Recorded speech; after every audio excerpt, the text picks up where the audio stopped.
Welcome to my channel. ಎಲ್ಲರೂ ಹೇಗಿದ್ದೀರಾ? ಎಲ್ಲರೂ ಚೆನ್ನಾಗಿದ್ದೀರಾ ಅನ್ಕೊಂಡಿದೀನಿ. ಅಂಡ್ ಇವತ್ತಿನ ವಿಡಿಯೋಲಿ ನಾನು ನಿಮ್ಗೆ ಎಲ್ಲಿ ಕರ್ಕೊಂಡು ಹೋಗ್ತಾ ಇದ್ದೀನಿ ಅಂದ್ರೆ ಚಾಮುಂಡಿ ಟೆಂಪಲ್ ಕರ್ಕೊಂಡು ಹೋಗ್ತಾ ಇದ್ದೀನಿ. ಯಾರೆಲ್ಲ ನನ್ನ ಚಾನಲ್ ನ ಹೊಸದಾಗಿ ನೋಡ್ತಾ ಇದ್ದೀರಾ ಪ್ಲೀಸ್ ಸಬ್ಸ್ಕ್ರೈಬ್ ಮಾಡೋದನ್ನ ಮರಿಬೇಡಿ. ಹೇಗ್ ಕಾಣಿಸ್ತಾ ಇದ್ದೀನಿ? ಚೆನ್ನಾಗಿ ಕಾಣಿಸ್ತಿದ್ದೀನಿ ಅಲ್ವಾ? ಓಕೆ, ಇವತ್ತು ನಾನು ನಿಮ್ಗೆ ಚಾಮುಂಡಿ ಟೆಂಪಲ್ಗೆ ಕರ್ಕೊಂಡು ಹೋಗ್ತೀನಿ. ಸೊ ಬನ್ನಿ ಹೋಗೋಣ. ನನ್ನ ರೂಮಿಂದ ಸಿಟಿ ಬಸ್ ಸ್ಟ್ಯಾಂಡ್ ಅಂದರೆ CBS ನಿಯರ್ ಆಗಿದೆ. ಅದಕ್ಕೆ ನಾನಿಲ್ಲಿ ಮಾರ್ಕೆಟ್ ರೋಡಿಂದಾನೇ ಸ್ಟ್ರೈಟಾಗಿ ಹೋದ್ರೇ CBS ಬಂದುಬಿಡುತ್ತೆ. ಸೊ ನಡ್ಕೊಂಡು ಹೋಗ್ತಾ ಇದ್ದೆ. ಆ್ಯಂಡ್ ನಾನು ಹೋಗ್ತಾ ಇರೋದು ಟೈಮ್ ಬಂದು 3 o'clock ಆಗಿತ್ತು ಮಧ್ಯಾಹ್ನ. ಇಲ್ಲಿಂದ CBSಗೆ ಹೋಗಿ ಅಲ್ಲಿಂದ ಸತ್ಕೊಂಡ್ರೆ 201 ನಂಬರು ಮತ್ತು ಬೇರೆ ನಂಬರ್ ಎಲ್ಲ ನೀವು ಫಸ್ಟ್ ಟೈಮ್ ಹೋಗ್ತಾ ಇದ್ದರೆ ಅಲ್ಲಿ ಕೇಳಿದ್ರೇ ಅವರೇ ಹೇಳ್ತಾರೆ ನಿಮಗೆ ಯಾವ ಬಸ್ ಹತ್ಕೊಂಡು ಹೋಗಬೇಕು, ಬಸ್ ನಂಬರ್ ಇಟ್ಕೊಂಡು ಎಲ್ಲ ಹೇಳ್ತಾರೆ. ಆ್ಯಂಡ್ ಕೇಳಿ ಬಸ್ ಹತ್ತಿ ಹೋಗೋಷ್ಟರಲ್ಲಿ 20 ಮಿನಿಟ್ಸಲ್ಲಿ ನೀವು ಬೆಟ್ಟನ ರೀಚ್ ಆಗ್ಬೋದು ಬಸ್ಸಲ್ಲಿ ಹೋದರೆ. ಆ್ಯಂಡ್ 20 ಮಿನಿಟ್ಸ್ಗೂ ಬಸ್ ಬರ್ತಾನೆ ಇರುತ್ತೆ. ಒಂದು ಬಸ್ ಮಿಸ್ ಆದ್ರೂ ನೆಕ್ಸ್ಟ್ 20 ಮಿನಿಟ್ಸ್ಗೆ ಇನ್ನೊಂದು ಬಸ್ ಬರ್ತಾನೆ ಇರುತ್ತೆ. ಸೊ 20 ಮಿನಿಟ್ಸಲ್ಲಿ ಇವಾಗ ರೀಚ್ ಆದ್ವಿ. ತುಂಬ ರಶ್ ಇರುತ್ತೆ, ಯಾವಾಗ ನೋಡಿದ್ರೂ ರಶ್ ಇರುತ್ತೆ ಈ ಟೆಂಪಲ್ಲು.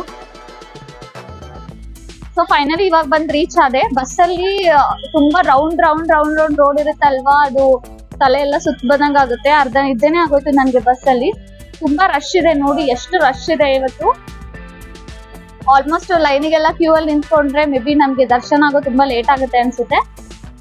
ಸೊ ನೋಡಿ, ಅಮಾವಾಸ್ಯೆ ಅಂತ ಇವತ್ತು ನಮ್ಮ ಮಮ್ಮಿ ಹೇಳಿದ್ರು, ಅದಕ್ಕೆ ರಶ್ ಇದೆ ಅನ್ಸುತ್ತೆ. ಸರಿ ಬನ್ನಿ ಇವಾಗ ತೋರಿಸ್ತೀವಿ. ನೀವು ಎಂಟರ್ ಆಗ್ತಾ ಇದ್ದಂತೆ ಇಲ್ಲೊಬ್ರು ಪ್ರತಿಮೆ ಕಾಣಿಸುತ್ತೆ ನಿಮಗೆ. ಇವ್ರ ಹೆಸರು ಮಹಿಷಾಸುರ ಅಂತ ಹೇಳಿ.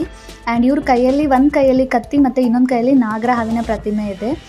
ಫಸ್ಟ್ ಇಲ್ಲಿ ನಮಗೆ ಮೈಸೂರು ಅಂತ ಹೆಸರು ಬರೋಕ್ಕಿಂತ ಮುಂಚೆ ಇವ್ರ ಹೆಸರಲ್ಲೇ ಕರಿತಾ ಇದ್ರು, ಅಂದರೆ ರಾಕ್ಷಸ ಮಹಿಷ ಅಂತ ಹೇಳಿ, ಅಂದರೆ ಮಹಿಷೂರು ಅಂತ ಹೆಸರಿತ್ತು. ಆಮೇಲೆ ಬ್ರಿಟಿಷರು ಬಂದು ಮೈಸೂರು ಅಂತ ಮಾಡ್ತಾರೆ. ತಿರ್ಗಾ ಆಮೇಲೆ ಮೈಸೂರು ಅಂತ November 1, 2014 ಹೆಸರು ಬರುತ್ತೆ. ಸೊ ಇವ್ರೇನಿದ್ರಲ್ಲ, ಇವ್ರಿಗೆ ಬ್ರಹ್ಮ ಒಂದು ವರ ಕೊಟ್ಟಿರ್ತಾನೆ. ಏನಂತ ಅಂದರೆ ಇವ್ರನ್ನ ಯಾರು ಕೊಲ್ಲಕ್ಕೆ ಆಗದೆ ಇರೋಂಥ ವರ ಕೊಟ್ಟಿರ್ತಾನೆ. ಸೊ ಹಾಗಾಗಿ ಇವ್ರ ಹೆಸರು ಏನಿದೆ ಅಲ್ಲ ಮಹಿಷಾಸುರ, ಅಂದರೆ ಮಹಿಷ ಅಂದರೆ ಎಮ್ಮೆ ಅಂತ ಅರ್ಥ, ಮತ್ತು ಅಸುರ ಅಂದರೆ ರಾಕ್ಷಸ ಅಂತ ಅರ್ಥ. ಇವರು ರಾಕ್ಷಸ ಒಂದು ಸ್ಥಾನದಿಂದ ಮನುಷ್ಯ ಮತ್ತು ಮನುಷ್ಯನ ಸ್ಥಾನದಿಂದ ರಾಕ್ಷಸಕ್ಕೆ ಆ ಥರ ಆಕಾರವನ್ನು ಬದಲಾವಣೆ ಮಾಡ್ಕೋತಾ ಇದ್ರಂತೆ ಆವಾಗವಾಗ.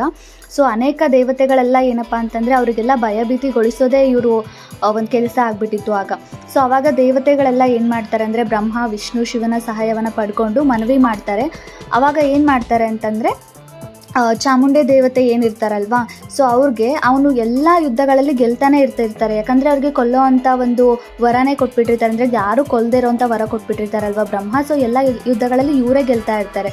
ಆಮೇಲೆ ದೇವತೆಗಳೆಲ್ಲ ಏನು ಮಾಡ್ತಾರೆ ಅಂದರೆ ಈ ಒಂದು ಲೋಪದೋಷವನ್ನು ಕಂಡು ಹಿಡ್ಕೊಂಡು 10 ದಿನಗಳ ಕಾಲ ಚಾಮುಂಡಿ ದೇವಿ ಏನು ಮಾಡ್ತಾರೆ ಅಂದರೆ ಅವ್ರ ಜೊತೆ ಹೋರಾಟ ಮಾಡಿ ನೆಕ್ಸ್ಟ್ ಏನು ಮಾಡ್ತಾರೆ, ಇವ್ರನ್ನ ಕೊನೆಗೆ ಆ ಒಂದು ಹೋರಾಟದಲ್ಲಿ ಚಾಮುಂಡಿ ದೇವಿ ಗೆಲ್ತಾರೆ. ಮತ್ತು ಇವರು ಆವಾಗ ಸತ್ತೋಗ್ತಾರೆ, ಇವ್ರನ್ನ ಕೊಂತಾರೆ.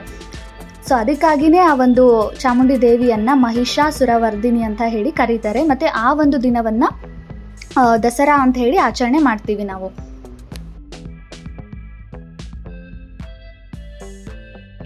ನೆಕ್ಸ್ಟ್ ಇಲ್ಲಿ ನಿಮಗೆ ಅಲ್ಲಿ ಹೂವು ಹಣ್ಣು ಕಾಯಿ ಎಲ್ಲ ಸಿಗುತ್ತೆ. ಅಂದರೆ ಒಂದು ಬುಟ್ಟಿಯಲ್ಲೇ ಎಲ್ಲ ಹಾಕಿ ಕೊಟ್ಬಿಡ್ತಾರೆ ನಿಮಗೆ 100 ರೂಪೀಸ್ಗೆ ಮತ್ತು 200 ರೂಪೀಸ್ಗೆ ಅಂತೆಲ್ಲ ಇರುತ್ತೆ. ಸೊ ಅಲ್ಲೇ ದೇವಸ್ಥಾನದ ನಿಯರಲ್ಲೇ ತೊಗೊಳೋದ್ರಿಂದ ಕಡಿಮೆ ರೇಟಿಗೆ ಸಿಗುತ್ತೆ. ಮುಂಚೆ ಹೋಗಬೇಕಾದ್ರೇ ನಿಮಗೆ ಕೇಳ್ತಾ ಇರ್ತಾರೆ ತಗೊಳ್ಳಿ ಅಂತ. ಆಗಲೇ ತೊಗೊಂಡ್ರೆ ಅಲ್ಲಿ ಸ್ವಲ್ಪ ಜಾಸ್ತಿ ರೇಟ್ ಹೇಳ್ತಿರ್ತಾರೆ, 200 ಹಂಗೆ. ಸೊ ದೇವಸ್ಥಾನದ ನಿಯರಲ್ಲೇ ತೊಗೊಳೋದ್ರಿಂದ ಕಡಿಮೆಗೆ ಸಿಗುತ್ತೆ. ಮತ್ತು ಸ್ಲಿಪ್ಪರ್ಸ್ ಕೂಡ ಅಲ್ಲಿ ಅಲೌ ಮಾಡಲ್ವಲ್ಲ. ಸೊ ನೀವಲ್ಲಿ ಫಸ್ಟ್ ಹೋಗ್ಬಿಟ್ಟು ಸ್ಲಿಪ್ಪರ್ಸ್ಗೆ 10 ರೂಪೀಸ್ ಹಂಗೆಲ್ಲ ಕೊಟ್ಟರೆ ಸ್ಲಿಪ್ಪರ್ಸ್ನ ಇಟ್ಕೊಂಡು ನೆಕ್ಸ್ಟ್ ನೀವು ಬರಬೇಕಾದ್ರೆ ರಿಟರ್ನ್ ಮಾಡ್ತಾರೆ. ನೋಡಿ ದೇವಸ್ಥಾನ ಎಷ್ಟು ರಶ್ ಆಗಿದೆ, ಅದರಲ್ಲೂ ಇವತ್ತು ಅಮಾವಾಸ್ಯೆ ಇತ್ತಲ್ವ, ತುಂಬ ರಶ್ ಆಗಿತ್ತು. ಅಲ್ಲಿ ಪಕ್ಕ ಇನ್ನೊಂದು ದೇವಸ್ಥಾನ ಕೂಡ ಬರುತ್ತೆ, ಇದ್ರ ಪಕ್ಕದಲ್ಲಿ ಮಹಾಬಲೇಶ್ವರ ದೇವಸ್ಥಾನ ಅಂತ. ಅಲ್ಲಿ ರಥೋತ್ಸವ ಎಲ್ಲ ಮಾಡ್ತಾರೆ. ಸೊ ಫಸ್ಟ್ ಆ ದೇವಾಲಯ ಆದಮೇಲೆ ಇದನ್ನು ಫಸ್ಟು ನಾವು ಮಹಾಬಲಾದ್ರಿ ಅಂತ ಹೇಳಿ ಕರಿತಾ ಇದ್ರಂತೆ. ನಂತರ ಚಾಮುಂಡಿ ದೇವಿ ಇದೆಲ್ಲ ಆದಮೇಲೆ ಚಾಮುಂಡಿ ಬೆಟ್ಟ ಅಂತ ಹೇಳಿ ಹೆಸರು ಬರುತ್ತೆ. ಮತ್ತು ಈ ಒಂದು ಚಾಮುಂಡಿ ಬೆಟ್ಟ ಸಮುದ್ರ ಮಟ್ಟದಿಂದ ಸುಮಾರು 1000 ಮೀಟರ್ ಅಷ್ಟು ಎತ್ತರದಲ್ಲಿದೆಯಂತೆ. ಮತ್ತು ಇದು ಬೆಟ್ಟದ ಮೇಲೆ ಇರುವಂಥ ರೀಸನಿಂದ ನಾವು ಚಾಮುಂಡಿ ಬೆಟ್ಟ ಅಂತ ಹೇಳಿ ಕರಿತೀವಿ. ಇದನ್ನು ನೀವು ಸ್ಟೆಪ್ಸ್ ಹತ್ಕೊಂಡು ಕೂಡ ಬರ್ಬೋದು. ಅಂದರೆ ತುಂಬ ಜನ ಹರಕೆ ಎಲ್ಲ ಹೊತ್ಕೊಂಡಿರ್ತಾರೆ. ಅದು ಅಂದರೆ 1008 ಮೆಟ್ಟಿಲುಗಳಿದೆ. ಆ ರೂಟಿಂದ ಕೂಡ ನಾವು ಬರ್ಬೋದು. ತುಂಬ ಜನ ಹರಕೆ ಎಲ್ಲ ಕಟ್ಕೊಂಡು ಮತ್ತು ಕರ್ಪೂರ ಕುಂಕುಮ ಅರಿಶಿಣ ಎಲ್ಲ ಇಟ್ಕೊಂಡು ಒಂದೊಂದು ಸ್ಟೆಪ್ಸ್ ಹತ್ಕೊಂಡು ಬರ್ತಾ ಇರ್ತಾರೆ. ಅಂದರೆ ಅದೊಂಥರ ನಂಬಿಕೆ ಅವ್ರಿಗೆ ಹರಕೆ ತೀರುತ್ತೆ ಅಂತ ಆ ಥರ ಬಂದರೆ. ಸೊ ಆ ಥರ ಎಲ್ಲ ಕೇಳ್ಕೊಂಡೆಲ್ಲ ಬರ್ತಿರ್ತಾರೆ. ಆ ಥರ ರೂಟಿಂದ ಕೂಡ ನೀವು ಬರ್ಬೋದು. ಮತ್ತು ನಾನು ಇವತ್ತು ಬಸ್ಸಿಂದ ಬಂದಿದ್ದೆ. ನಾನು ಆ ಥರ ರೂಟಿಂದನೂ ಒಂದ್ಸಲ ಹೋಗಿದ್ದೆ ಅಷ್ಟೇ. ನಾನು ನೆಕ್ಸ್ಟ್ ಟೈಮ್ ಮತ್ತೆ ಹೋದರೆ ಮತ್ತೆ ವೀಡಿಯೋ ಮಾಡಿ ಅದು ಕೂಡ ತೋರಿಸ್ತೀನಿ. ನಾನು ಅದು ಇಲ್ಲಿ ವೀಡಿಯೋಲಿ ಮಾಡಿದ್ದೀನಿ ಎಲ್ಲಿ ಬರುತ್ತೆ ಅಂತ. ನೆಕ್ಸ್ಟ್ ಅದು ಕೂಡ ತೋರಿಸ್ತೀನಿ ನಿಮಗೆ. ಇಲ್ಲಿ ತಾಯ್ತಾ ಎಲ್ಲ ಕಟ್ತಾ ಇದ್ರು, ಅಂದರೆ ದೇವಸ್ಥಾನದ್ದು ದೇವ್ರದ್ದು ಎಲ್ಲ ಬ್ರಾಸ್ಲೆಟ್ಸ್ ಎಲ್ಲ ಸಿಗುತ್ತೆ ಅಲ್ವಾ, ಸೊ ಅದನ್ನೆಲ್ಲ ಇಡ್ತಾ ಇದ್ದೆ ನಾನು. ಆ್ಯಂಡ್ ನೋಡಿ ಎಷ್ಟು ರಶ್ ಆಗಿದೆ ಅಂತ.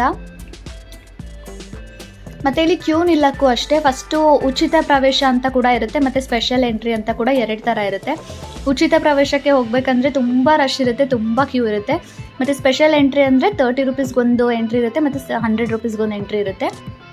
30 ರುಪೀಸ್ ಅಂದರೆ ಮಾಮೂಲಿ ಅಷ್ಟೇ, ತುಂಬ ರಶ್ ಇರಲ್ಲ, ತುಂಬ ಬೇಗನೂ ಹೋಗೋ ಥರ ಇರಲ್ಲ. ಬಟ್ 100 ರುಪೀಸ್ ಎಂಟ್ರಿ ಅಂದರೆ ಸ್ವಲ್ಪ ಬೇಗ ಹೋಗ್ಬೋದು, ಆ ಥರ ಇರುತ್ತೆ.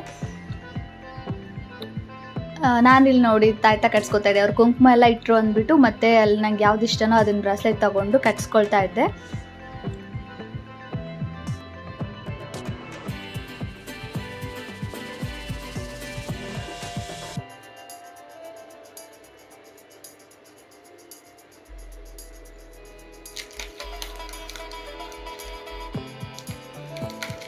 ಕಟ್ಸ್ಕೊಂಡು ಆದಮೇಲೆ ಅಲ್ಲೊಂದು ಕೋತಿ ಬಂದಿತ್ತು ಅಂತ ಕೋತಿನ ನೋಡ್ತಾ ಇದ್ದೆ. ಅದೊಂದು ಕೋತಿ ಯಾರ್ದೋ ಫೋನ್ನ ಕಿತ್ಕೊಂಡ್ಬಿಟ್ಟು ಮೇಲೆ ಕೂತ್ಕೊಂಡ್ಬಿಟ್ಟಿತ್ತು. ಪಾಪ ಅವ್ರು ನೋಡ್ತಾ ಇದ್ರು, ಅವ್ರ ಫೋನ್ ಅಂದ್ಕೊಂಡು, ಮತ್ತು ಬೇರೆ ಜನ ಎಲ್ಲ ನೋಡ್ತಾ ಇದ್ರು. ಆ್ಯಂಡ್ ಇದೇ ಕ್ಯೂ ನೋಡಿ, ಉಚಿತ ಪ್ರವೇಶ ಅಂತ ಹೇಳಿದ್ನಲ್ವ, ಎಷ್ಟು ರಶ್ ಇದೆ. ಇದ್ರ ಒಳಗಡೆಯಿಂದ 4-5 ಲೈನ್ ಇದೇ ಥರ ಉದ್ದಕ್ಕಿರುತ್ತೆ. ಸೊ ಅದೆಲ್ಲ ದಾಟ್ಕೊಂಡು ಹೋಗಬೇಕು. ಏನು ಗೊತ್ತಾ ಗೈಸ್, ಅಲ್ಲಿ ಕ್ಯೂವಲ್ಲಿ ಲೈನಲ್ಲಿ ನಿಂತ್ಕೋಬೇಕು ಅಂತ ಅಂದ್ಕೊಂಡ್ವಿ, ಬಟ್ ತುಂಬ ಅಂದರೆ ತುಂಬ ರಶ್ ಇದೆ. ಇಲ್ಲಿ ಸ್ಪೆಷಲ್ ಆಗಿ ಕೂಡ ಸಿಗುತ್ತೆ, ಅಂದರೆ 100 ರುಪೀಸ್ಗೆ ಅಂದ್ಬಿಟ್ಟು ಬೇಗ ನೀವು ಹೋಗಿ ಬೇಗ ದರ್ಶನ ಮಾಡ್ಕೊಂಡು ಬರ್ಬೋದು. ಮತ್ತು 30 ರುಪೀಸ್ಗೆ ಅಂತ ಕೂಡ ಒಂದು ಕ್ಯೂ ಇರುತ್ತೆ, ಮತ್ತು ಫ್ರೀಯಾಗಿ ಕೂಡ ಒಂದು ಕ್ಯೂ ಇರುತ್ತೆ. ಆ್ಯಂಡ್ ಫ್ರೀ ಆಗಿರೋದ್ರಲ್ಲಂತೂ ತುಂಬ ರಶ್ ಇದೆ. ನಮ್ಮ ಮಮ್ಮಿ ಹೇಳ್ತಾ ಇದ್ರಲ್ಲ ಅಮಾವಾಸ್ಯೆ ಇದೆ ಅಂದ್ಬಿಟ್ಟು, ಅದಕ್ಕೆ ತುಂಬ ಜನ ಬಂದಿದ್ದಾರೆ ಅನಿಸುತ್ತೆ. ಇನ್ನೊಂದೇನಾಯಿತು ಅಂದರೆ, ಒಂದು ಕೋತಿ ಒಬ್ರು ಫೋನ್ ಎತ್ಕೊಂಡ್ಬಿಟ್ಟು ಮೇಲೆ ಕೂತ್ಕೊಂಡ್ಬಿಟ್ಟೈತೆ. ಪಾಪ ಅವ್ರ ಫೋನೇ ಹೋಯಿತು ಇವತ್ತು. ನಾವು ನೋಡ್ತಾ ಇದ್ವಿ, ಅಲ್ಲಿ ಮೇಲೆ ನಾನು ಕ್ಯಾಪ್ಚರ್ ಮಾಡೋಣ ಅಂದ್ಕೊಂಡೆ ವೀಡಿಯೋಲಿ, ಬಟ್ ಅದು ಕಾಣಿಸ್ತಾ ಇರಲಿಲ್ಲ. ಅದು ಫೋನ್ ಹಿಂಗೆ ಹಿಡ್ಕೊಂಡು ಏನೋ ಮಾಡ್ತಾ ಇದೆ. ಪಾಪ ಅವ್ರ ಫೋನೇ ಹೋಯಿತು ಇವತ್ತು ಟೆಂಪಲಿಗೆ ಬಂದು. ಸೊ ಅದಕ್ಕೆ ಅಲ್ಲಿ ಲೈನ್ ತುಂಬ ಇದೆ ಅಂದ್ಬಿಟ್ಟು, ಈ ಕಡೆ ಎಲ್ಲ ತುಂಬ ದೇವಸ್ಥಾನ ಬರುತ್ತೆ. ಇಲ್ಲೂ ಕೂಡ ಒಂದು ಪುಟ್ಟ ಪುಟ್ಟ ದೇವಸ್ಥಾನಗಳಿದೆ. ಸೊ ಅದನ್ನು ವಿಡಿಯೋ ಮಾಡೋಣ ಅಂತ ಈ ಕಡೆ ಬಂದೆ ನಾನು. ಬನ್ನಿ ತೋರಿಸ್ತೀನಿ ನಿಮಗೆ ಆ ವಿಡಿಯೋ. ಇಲ್ಲೆಷ್ಟು ಕೋತಿಗಳಿದೆ ನೋಡಿ, ಅಲ್ಲೊಂದು ಇಲ್ಲೊಂದು. ಬಂದು ಬಿಸಿಲಿದ್ದಾಗ ವಿಡಿಯೋ ಕ್ವಾಲಿಟಿ ಚೆನ್ನಾಗಿ ಬರುತ್ತೆ, ಬಟ್ ಬಿಸಿಲು ಇಲ್ಲ ಅಂತಂದರೆ ಎಲ್ಲಿ ನಾನು ಮಳೆ ಬರುತ್ತೆ ಅಂತ ಅಂದ್ಕೊಂಡ್ಬಿಟ್ಟಿದ್ದೆ. ಸದ್ಯಕ್ಕೆ ಮಳೆ ಬಂದಿಲ್ಲ. ಈಗ ಆ ಕಡೆ ಒಂದು ದೇವಸ್ಥಾನ ಇದೆ, ಅಲ್ಲಿ ಹೋಗ್ತಾ ಇದ್ದೀನಿ, ನಿಮಗೂ ತೋರಿಸ್ತೀನಿ ನಾನು. ಇಲ್ಲಿ ಒಳಗಡೆ ಇನ್ನೊಂದು ದೇವಸ್ಥಾನ ಬರುತ್ತೆ, ಮಹಾಬಲೇಶ್ವರ ದೇವಸ್ಥಾನ ಅಂತ ಹೇಳಿ. ನೆಕ್ಸ್ಟ್ ಬಂದುಬಿಟ್ಟು ಇಲ್ಲಿ ವ್ಯೂ ಪಾಯಿಂಟ್ ಕಾಣಿಸುತ್ತಾ ಅಂದ್ಬಿಟ್ಟು ಇಲ್ಲಿ ನೋಡ್ತಾ ಇದ್ವಿ ನಾವು. ಬಟ್ ಅದು ಅಷ್ಟೊಂದೇನು ಸರಿಯಾಗಿ ಕಾಣಿಸಲ್ಲ. ನಾನು ನಿಮ್ಗೆ ನೆಕ್ಸ್ಟ್ ತೋರಿಸ್ತೀನಿ ಅದು ಕೂಡ ಯಾವ ಥರ ಕಾಣಿಸುತ್ತೆ ಅಂತ. ನೆಕ್ಸ್ಟ್ ಇಲ್ಲಿ ನಾವು ದರ್ಶನ ಪಡ್ಕೊಂಡು, ಚಾಮುಂಡಿ ದೇವಿ ದರ್ಶನ ಪಡ್ಕೊಂಡು, ಒಳಗಡೆನೇ ಇನ್ನೊಂದು 2-3 ದೇವಸ್ಥಾನ ಬರುತ್ತೆ, ಪುಟ್ಟ ದೇವಸ್ಥಾನ. ಸೊ ಈ ದೇವಸ್ಥಾನದ ಹೆಸರು ಬಂದುಬಿಟ್ಟು ಲಕ್ಷ್ಮೀನಾರಾಯಣ ದೇವಸ್ಥಾನ ಅಂತ ಹೇಳಿ. ನಾವು ಅಲ್ಲಿ ಚಾಮುಂಡಿ ದೇವಿ ದರ್ಶನ ಪಡ್ಕೋಬೇಕಾದ್ರೆ ಅಲ್ಲಿ ಒಳಗಡೆ ದೇವ್ರದ್ದು ವಿಡಿಯೋ ಎಲ್ಲ ಮಾಡೋಕ್ಕೆ ಅಲೋ ಮಾಡಲ್ಲ. ಇಲ್ಲಿ ಕೂಡ ಒಳಗಡೆ ದೇವಸ್ಥಾನದ್ದು ದೇವ್ರದ್ದು ವಿಡಿಯೋ ಮಾಡೋಕ್ಕೆ ಅಲೋ ಮಾಡಲ್ಲ, ಬಟ್ ಆಚೆ ಕಡೆ ಮಾತ್ರ ಅಲೋ ಇತ್ತು. ಸೊ ಈ ದೇವಸ್ಥಾನದ ಹೆಸರು ಬಂದುಬಿಟ್ಟು ಲಕ್ಷ್ಮೀನಾರಾಯಣ ಸ್ವಾಮಿ ದೇವಸ್ಥಾನ ಅಂತ ಹೇಳಿ. ಮತ್ತು ಮಹಾಬಲೇಶ್ವರ ದೇವಸ್ಥಾನ ಅಂತ ಇದ್ರ ಪಕ್ಕದಲ್ಲಿ ಇನ್ನೊಂದು ದೇವಸ್ಥಾನ ಬರುತ್ತೆ.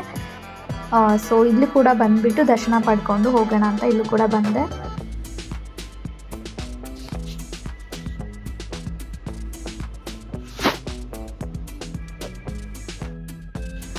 ಏನೋ ಒಂಥರ ಪೀಸಾಗಿ ಅನಿಸುತ್ತೆ ದೇವಸ್ಥಾನಕ್ಕೆಲ್ಲ ಹೋದಾಗ ಅಲ್ವಾ. ಏನೋ ಒಂಥರ ಪ್ರಶಾಂತವಾಗಿ, ಏನೋ ಒಂಥರ ಚೆನ್ನಾಗಿ ಅನಿಸುತ್ತೆ ಫೀಲಿಂಗು. ನೆಕ್ಸ್ಟ್ ನಾನು ಅಲ್ಲಿಂದ ಮತ್ತೆ ಅಂದರೆ ಒಂದು ರೌಂಡ್ ಹಾಕ್ದಂಗೆ ಇರುತ್ತೆ, ಆ ಕಡೆಯಿಂದ ಬಂದು ಈ ಕಡೆಯಿಂದ ಹೋಗೋ ಥರ. ಸೊ ನೆಕ್ಸ್ಟ್ ಈಗ ಚಾಮುಂಡಿ ಟೆಂಪಲ್ಗೆ ಸ್ಟಾರ್ಟಿಂಗಲ್ಲಿ ಹೋದ್ವಲ್ಲ, ಅದೇ ಫ್ರಂಟ್ ಗೇಟೇ ಮತ್ತೆ ಬರುತ್ತೆ ಈ ಕಡೆಯಿಂದ. ನಾವು ಸ್ಲಿಪ್ಪರ್ಸಲ್ಲಿ ಬಿಟ್ಟಿರ್ತೀವಲ್ವ, 10 ರುಪೀಸ್ಗೆಲ್ಲ ಕೊಟ್ಬಿಟ್ಟು ಸ್ಲಿಪ್ಪರ್ಸಲ್ಲಿ ತೊಗೊಳ್ತಾರೆ. ಅದೇ ರೂಟ್ಗೆ ಇವಾಗ ಮತ್ತೆ ರೀಚ್ ಆಗ್ತೀವಿ. ಅಲ್ಲಿ ಸ್ಲಿಪ್ಪರ್ಸ್ ತೊಗೊಂಡ್ಬಿಟ್ಟು ನೆಕ್ಸ್ಟು ವಾಪಸ್ ಹೋಗೋದು. ನೆಕ್ಸ್ಟ್ ಇಲ್ಲಿ ನಿಮಗೆ ತಿನ್ನೋಕ್ಕೂ ಕೂಡ ಫ್ರೂಟ್ಸು ಎಲ್ಲ ಸಿಗುತ್ತೆ. ಆ್ಯಂಡ್ ನಾನು ಹೇಳಿದ್ನಲ್ಲ 1008 ಸ್ಟೆಪ್ಸ್ ಹತ್ಕೊಂಡು ಬರ್ಬೋದು ಅಂದ್ಬಿಟ್ಟು ಆ್ಯಂಡ್ ಬರೋದು ಅಂತ, ಅದೇ ರೂಟ್ ಇದು. ಇಲ್ಲಿಂದನೇ ಸ್ಟೆಪ್ಸ್ ಹತ್ಕೊಂಡು ಬರ್ತಾರೆ ಜನಗಳು. ಆ್ಯಂಡ್ ನೆಕ್ಸ್ಟ್ ಬಂದುಬಿಟ್ಟು ಅಲ್ಲಿ ದಾಸೋಹ ಇರುತ್ತೆ, ಅಂದರೆ ಮಧ್ಯಾಹ್ನ ಟೈಮಲ್ಲಿ ಪ್ರಸಾದ ಅಂತ ಕೊಡ್ತಾರೆ, ಅನ್ನ ಸಾಂಬಾರ್ ಆ್ಯಂಡ್ ಪ್ರಸಾದ. Trust me, that is very very nice, ತುಂಬ ಚೆನ್ನಾಗಿರುತ್ತೆ. ನೆಕ್ಸ್ಟ್ ಬಂದುಬಿಟ್ಟು ಈ ಕಡೆ ಎಲ್ಲ ನೋಡಿ ಎಷ್ಟೊಂದು ರಶ್ ಇದೆ ಅಂತ. ಆ್ಯಂಡ್ ಇಲ್ಲಿಂದ ನಾವು ವಾಪಸ್ ಹೋಗಬೇಕಾದ್ರೆ ಈ ರೂಟಲ್ಲಿ ನಿಮ್ಗೆ ಎಲ್ಲ ಥರ ಸ್ಟೋರ್ಸ್ ಸಿಗುತ್ತೆ. ಲೈಕ್ ಚಿಕ್ಕ ಚಿಕ್ಕ ಮಕ್ಕಳಿಗೆಲ್ಲ ಆಟ ಸಾಮಾನಾಗಿರ್ಬೋದು, ಪರ್ಸಸ್ ಆಗಿರಬಹುದು. ನೋಡಿ ಒಂದು ರೌಂಡ್ ನೀವೇ ನೋಡ್ಕೊಂಡು ಬನ್ನಿ, ನಾನು ಹೇಳೋದೇ ಬೇಡ, ನನಗೆಲ್ಲ ಕಾಣಿಸುತ್ತೆ.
ನೋಡ್ಕೊಂಡು ಬಂದ್ರಲ್ವಾ. ಸೊ ಇವಾಗ ನನಗೂ ತುಂಬ ಟಯರ್ಡ್ ಆಗಿಬಿಡ್ತು. ಸೊ ಅದಕ್ಕೆ ನಾನು ಇಲ್ಲಿ ಕಲ್ಲಂಗಡಿ ತೊಗೊಂಡೆ. ನೆಕ್ಸ್ಟ್ ಇದನ್ನು ತಿಂದ್ಕೊಂಡು ನೆಕ್ಸ್ಟ್ ಇವಾಗ ಹಾಗೆ ಒಂದು ರೌಂಡ್ ವಿಡಿಯೋ ಮಾಡ್ತಾಯಿದ್ವಿ. ನೆಕ್ಸ್ಟ್ ಏನು ಮಾಡೋಣ ಅಂದ್ಕೊಳ್ಳೋಷ್ಟರಲ್ಲಿ ವ್ಯೂ ಪಾಯಿಂಟ್ ನೋಡ್ಕೊಂಬರೋಣ ಅಂತ ಒಂದು ಐಡಿಯಾ ಬಂತು. ಸೊ ಅದಕ್ಕೆ ವ್ಯೂ ಪಾಯಿಂಟ್ ನೋಡ್ಕೊಂಬರ್ಬೇಕಂದ್ರೆ ಇಲ್ಲಿಂದ ಮತ್ತೆ ಸ್ವಲ್ಪ ಹೊತ್ತು ನಡ್ಕೊಂಡು ಹೋಗಬೇಕು. ಸೊ ಸ್ವಲ್ಪ ಎನರ್ಜಿ ಆಗಲಿ ಅಂದ್ಬಿಟ್ಟು ವಾಟರ್ ಮಿಲನ್ ತಿಂದ್ಕೊಂಡು ಇವಾಗ ಹೋಗ್ತಾ ಇದ್ದೀವಿ. ಹಾಗೆ ಹೋಗ್ತಾ ದಾರಿಲಿ ಹಾಗೆ ರೀಲ್ಸ್ ಮಾಡಿಕೊಂಡು ಸ್ವಲ್ಪ ಮಾತಾಡ್ಕೊಂಡು ಹೋಗೋದಕ್ಕೆ ಟೈಮ್ ಪಾಸ್ ಆಗೋಯಿತು, ಅಂದರೆ ಬೇಗ ಹೋಗೋಕ್ಕೆ. ಫ್ರೆಂಡ್ಸ್ ಗ್ರೂಪಲ್ಲಿ ಒಬ್ರು ಇರ್ತಾರಲ್ವ, ಒಬ್ರು ಯಾವಾಗಲೂ ರೀಲ್ಸ್ ಮಾಡ್ತಾಯಿದ್ರೆ ಒಬ್ರು ಯಾವಾಗಲೂ ರೀಲ್ಸು ಫೋಟೋಸು ಹುಚ್ಚೇ ಇರಲ್ಲ ಅವ್ರಿಗೆ. ಸೊ ಅದಕ್ಕೆ ನನ್ನ ಫ್ರೆಂಡ್ ನನಗೆ ಮಾಡಿಕೊಡ್ತಾಯಿದ್ರು. ನಾನು ಹಾಗೆ ರೀಲ್ಸ್ ಮಾಡಿಕೊಂಡು ಮಾತಾಡಿಕೊಂಡು ಕೊನೆಗೂ ರೀಚ್ ಆದ್ವಿ. ನೋಡಿ ಎಷ್ಟು ಸಕ್ಕತ್ತಾಗಿ ಕಾಣಿಸುತ್ತೆ ಅಲ್ವಾ ಈ ವ್ಯೂ ಪಾಯಿಂಟು. ಆ್ಯಂಡ್ ಇಡೀ ಮೈಸೂರೇ ಒಂದು ರೌಂಡ್ ನೋಡ್ದಂಗೆ ಇರುತ್ತೆ. ಆ್ಯಂಡ್ ತುಂಬ ಕಾಮಾಗಿತ್ತು, ನನಗೆ ತುಂಬ ಇಷ್ಟ ಆಯಿತು. ಸ್ವಲ್ಪ ಹೊತ್ತು ಅಲ್ಲೇ ಟೈಮ್ ಸ್ಪೆಂಡ್ ಮಾಡಿ ಹೋಗೋಣ ಅಂದ್ಕೊಂಡು. ನಿಮ್ಮದು ಓನ್ ವೆಹಿಕಲ್ ಇದ್ದರೆ ಹಾಗೆ ಬರ್ಬೋದು, ಬಟ್ ಬಸ್ಸಲ್ಲೆಲ್ಲ ಬಂದರೆ ನಡ್ಕೊಂಡು ಬರಬೇಕಾಗುತ್ತೆ ಅಷ್ಟೇ. ಅಂದರೆ ಬಸ್ಸಲ್ಲಿ ಸ್ಟಾಪ್ ಮಾಡ್ತಾರೆ ಕೆಲವೊಬ್ರು ಸ್ಟಾಪ್ ಮಾಡಲ್ಲ. ಮತ್ತೆ ತಿರ್ಗಾ ನಡ್ಕೊಂಡು ಅಲ್ಲಿಗೆ ಹೋಗಿ ಮತ್ತೆ ಬಸ್ ಹತ್ಕೊಂಡು ಹೋಗಬಹುದು. ತುಂಬ ಚೆನ್ನಾಗಿತ್ತು ಪ್ಲೇಸು. ನಾನು ಹಾಗೆ ಫೋಟೋ ಎಲ್ಲ ತಗೊಳ್ತಾ ಇದ್ದೆ. ಇಲ್ಲಿಂದ ಫುಲ್ ಮೈಸೂರೇ ಒಂದು ವ್ಯೂ ಕಾಣಿಸುತ್ತೆ. ಆ್ಯಂಡ್ ಸಖತ್ತಾಗಿರುತ್ತೆ ನೋಡೋಕ್ಕೆ ಮಾತ್ರ.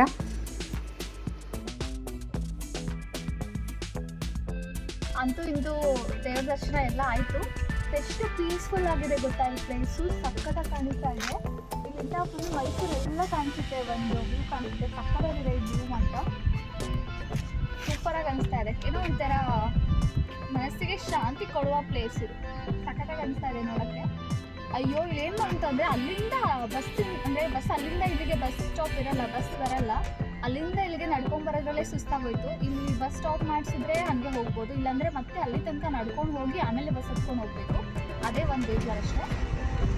ಅದರಲ್ಲಿ ನಾವು ಓನ್ ವೆಹಿಕಲಲ್ಲಿ ಬಂದರೆ ಆ ಥರ ಏನು ಅನ್ಸಲ್ಲ. ಓನ್ ವೆಹಿಕಲ್ ಇದ್ದರೆ ಅಲ್ಲಿಂದಲೇ ಬೈಕಲ್ಲಿ ಬಂದು ಮತ್ತೆ ನೋಡಿಕೊಂಡು ಮತ್ತೆ ಹೋಗ್ಬೋದು. ಸಖತ್ತಾಗಿದೆ ಪ್ಲೇಸ್ ನನಗೆ. ಅಲ್ಲಿ ತುಂಬ ಜನ ಇದ್ದರು, ತುಂಬ ರಶ್ ಇತ್ತು. ಬಟ್ ಇಲ್ಲಿ ಏನೋ ಒಂಥರ ಕಾಮಾಗಿ ಅನಿಸ್ತಾ ಇದೆ.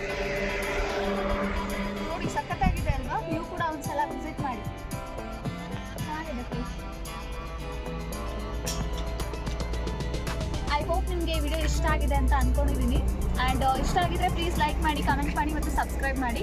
ತುಂಬ ದಿನದಿಂದ ನಮ್ಮ ಮನೇಲೂ ಹೇಳ್ತಾ ಇದ್ರು ಟ್ರಾವೆಲಿಂಗ್ ಬ್ಲಾಗ್ಸ್ ಎಲ್ಲ ಮಾಡು, ಮೈಸೂರಲ್ಲೇ ಇದೆಯಾ ಎಲ್ಲ ಪ್ಲೇಸಸ್ ಎಲ್ಲ ತೋರಿಸು ಅಂತೆಲ್ಲ ಹೇಳ್ತಾ ಇದ್ರು. ಬಟ್ ನಾನು ಬರೀ ಅದೇ ವ್ಲಾಗ್ಸ್ ಮಾಡಿಕೊಂಡು ಕುತ್ಕೊಂಡಿದ್ದೆ, ಎಲ್ಲಿ ಹೋಗೋಕ್ಕಾಗಿರಲಿಲ್ಲ. ಇನ್ಮೇಲಿಂದ ಸಂಡೇ ನಮಗೆ ಹಾಲಿಡೇ ಎಲ್ಲ ಇದ್ದಾಗಲೆಲ್ಲ ನಾನು ಮೈಸೂರಲ್ಲಿರುವಂಥ ಎಲ್ಲ ಪ್ಲೇಸ್ನು ನಿಮಗೆ ತೋರ್ಸೋಕ್ಕೆ ಟ್ರೈ ಮಾಡ್ತೀನಿ. ನೆಕ್ಸ್ಟಿಂದ ಬೇರೆ ಪ್ಲೇಸ್ಗೆಲ್ಲ ಓಡಾಡಿಕೊಂಡು ಅದು ಕೂಡ ಬ್ಲಾಗ್ ಮಾಡೋಕ್ಕೆ ಟ್ರೈ ಮಾಡ್ತೀನಿ.